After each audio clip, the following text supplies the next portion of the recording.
తుర్కీ అదేనండి టర్కీ. భారత్కి పాకిస్తాన్కి మధ్య ఉద్రిక్తతల నడుమ తుర్కీ పాకిస్తాన్కి మద్దతు తెలుపుతూ తుర్కీకి చెందినటువంటి కొన్ని ఆత్మాహుతి డ్రోన్లను అలాగే కొన్ని యుద్ధ సామాగ్రిని కూడా పాకిస్తాన్కి వారు చేరవేసి పాకిస్తాన్కి మద్దతు తెలిపినటువంటి నేపథ్యంలో భారతదేశంలో #తుర్కీ #టర్కీ అనేటువంటి నినాదాలు ఒక ఉద్యమంలా సాగాయి. ఈ నేపథ్యంలోనే భారత్ కొట్టినటువంటి దెబ్బ తుర్కీ ఏవియేషన్ సంస్థ అయినటువంటి సెలెబ్కు కాస్త గట్టిగానే తగిలింది. భారత్ కొట్టినటువంటి దెబ్బకి ఈ సెలెబ్ అనేటువంటి ఏవియేషన్ సంస్థకు సంబంధించినటువంటి షేర్లు 10% పైగా పడిపోయాయి. అసలు భారత్తో పెట్టుకుంటే ఎలా ఉంటుంది అనేది భారత్ కేవలం 2 రోజుల్లో ఈ తుర్కీకి అలాగే మరికొన్ని దేశాలకు కూడా తెలిసొచ్చేలా చేశాయి.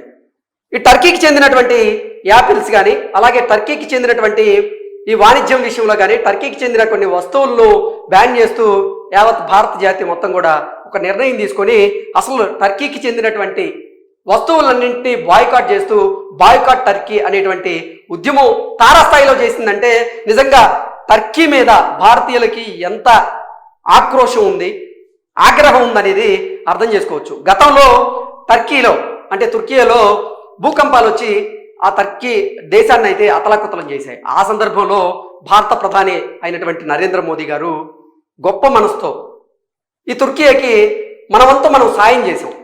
అది కూడా మర్చిపోయి అది కూడా విస్మరించి మొన్న భారత్కి పాకిస్తాన్కి మధ్య జరుగుతున్నటువంటి ఈ ఉద్రిక్తతల నడుమ తుర్కీ అలాగే తుర్కీ అధ్యక్షుడు కూడా పాక్కి మద్దతు ఇవ్వడం పట్ల నిజంగా చాలా ఆగ్రహావేశాలు అయితే భారత్ నుంచి వెళ్ళుతాయి. ఈ నేపథ్యంలోనే అసలు టర్కీకి బుక్ అయినటువంటి టికెట్స్ కానివ్వండి, ఏవియేషన్ సంస్థకు చెందినటువంటి కొన్ని టికెట్ల విషయంలో అలాగే సందర్శకులు కూడా అక్కడికి టికెట్ బుక్ చేసుకున్న వాళ్ళు కూడా క్యాన్సిల్ చేయడం జరిగింది. ఆ దెబ్బ టర్కీకి నిజంగా అబ్బా అనేలాగైతే ఉంది. సో అసలు టర్కీకి చెందినటువంటి ఈ సెలెబ్ అనేటువంటి ఏవియేషన్ కంపెనీ షేర్లు ఎందుకు డౌన్ అయ్యాయి అనేది ఒకసారి మనం విశ్లేషణ చేసుకునేటువంటి ప్రయత్నం అయితే చేద్దాం. భారత్ దెబ్బకు కుదేలైనటువంటి సెలబే షేర్ 10% పైగా పతనం. తుర్కీకి చెందిన సెలబేకి భారత్ కొట్టినటువంటి దెబ్బ కాస్త గట్టిగానే తగినట్టుంది. మే 16న ఇస్తాంబుల్లో ఆ కంపెనీ షేర్ల ధర ఏకంగా 10% పతనమైంది.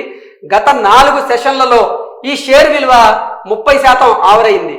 సెలబే సబ్సిడరీ కంపెనీ ద్వారా భారతీయ విమానాశ్రయాల్లో సరుకుల రవాణాతో పాటుగా బహుళ సేవలు ఇన్నాళ్ళు అందించింది. కానీ ఆపరేషన్ సింధూర్ సమయంలో తుర్కీ ప్రభుత్వం పాకిస్తాన్కి మద్దతు ఇవ్వడంతో పాటుగా తమ సైనికులను అక్కడికి పంపింది. దీంతో ఆగ్రహించినటువంటి భారత ప్రభుత్వం సెలబేకి ఉన్నటువంటి సెక్యూరిటీ క్లియరెన్స్లను అది రద్దు చేసింది. మరోవైపు అదానీ ఎయిర్పోర్ట్ సంస్థ కూడా సెలబేతో ఉన్నటువంటి ఒప్పందాన్ని రద్దు చేసుకుంది. దీంతో ముంబై, అహ్మదాబాద్ ఎయిర్పోర్ట్ల నుంచి అది బయటకు వెళ్ళినట్లయింది. ఈ విషయాన్ని 2 ఎయిర్పోర్ట్లకు చెందినటువంటి ప్రతినిధి ఓ ప్రకటనలో పేర్కొన్నారు.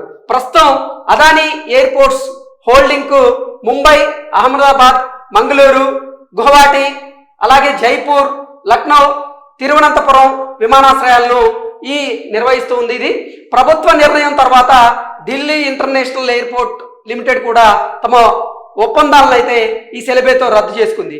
ఆ స్థానంలో AISATS అలాగే బర్డ్స్ గ్రూప్ తో కలిసి పనిచేయనున్నట్లుగా భారత ప్రభుత్వం తెలియజేసింది.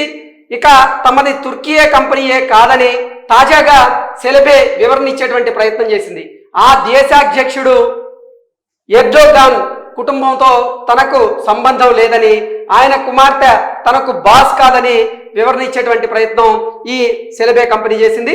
తుర్కీ అధ్యక్షుడైనటువంటి ఎర్డోగాన్ కుమార్తె అయినటువంటి సుమేయి మా కంపెనీని నియంత్రిస్తున్నారంటూ జరుగుతున్నటువంటి ప్రచారంలో నిజం లేదంటూ కూడా సెలబే కంపెనీ తేల్చి చెప్పేటువంటి ప్రయత్నం చేసింది. మా మాతృ సంస్థలో ఆ పేరుతో ఎవరికి హక్కులు కానీ వాటాలు కానీ లేవు. అసలు మాది తుర్కీ సంస్థే కాదు. మా కంపెనీ యాజమాన్య హక్కులన్నీ సెలబియోగ్ల కుటుంబానికే పరిమితం అంటూ కూడా సెలబ్ కంపెనీ చెప్పేటువంటి ప్రయత్నం చేసింది. ఏది ఏమైనప్పటికీ భారత్తో పెట్టుకుంటే ఎలా ఉంటుంది అనేది మాత్రం నిజంగా ఇటు తుర్కీతో పాటుగా తుర్కీ ఏవియేషన్ కంపెనీగా పేరున్నటువంటి ఈ సెలబ్ కంపెనీకి కూడా తెలిసొచ్చింది.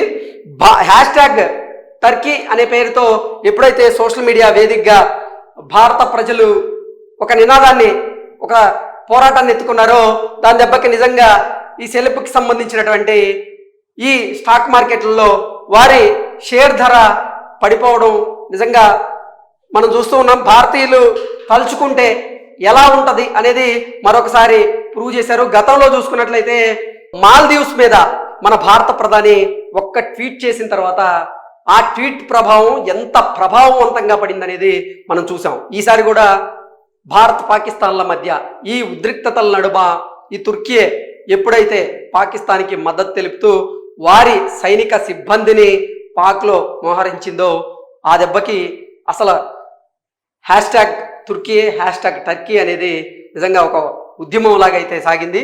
అందులో భాగంగానే ఈ సెలబ్ కంపెనీకి సంబంధించినటువంటి షేర్ల ధర అయితే పడిపోవడం జరిగింది. Thank you so much.